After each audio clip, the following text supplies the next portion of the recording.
अगर कोई हमारे हाथ से हमारी उँगलियाँ काटने की कोशिश करे या हमारी भुजाओं से हमारी हथेली काटने की कोशिश करे, तो किस तरह का कष्ट होगा आपको? वही कष्ट पहुँचाया है चाइना ने हमें लद्दाख पर अपनी लालची नज़रें गड़ा के, और वहाँ हमारी सीमा का एक-एक इंच बचाते हुए हमारे 20 जवान शहीद हो गए हैं।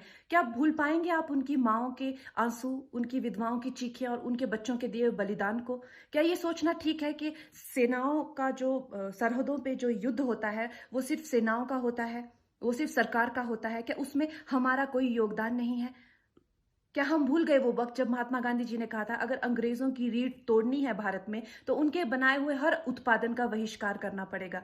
तो क्या ये ज़रूरी नहीं है कि हम भी इस युद्ध में हिस्सा लें? क्योंकि लद्दाख सिर्फ़ एक ज़मीन का टुकड़ा नहीं है, भारत की अस्मिता का एक बहुत बड़ा हिस्सा है।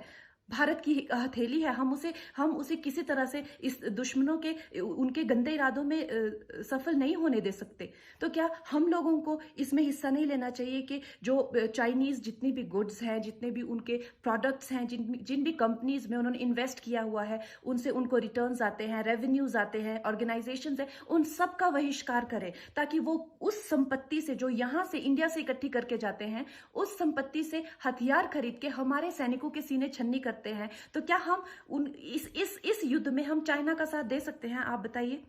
ये क्या हमारा कर्तव्य नहीं है कि हम अपनी सेनाओं का और अपने सरकार का साथ दें? तो हम ये प्रतिज्ञा लेते हैं कि हम आत्मनिर्भर बनेंगे और चाइनीज गुड्स को बिल्कुल बॉयकॉट करेंगे और इस युद्ध में हिस्सा लेके भारत को जिताएंगे। जय हिंद।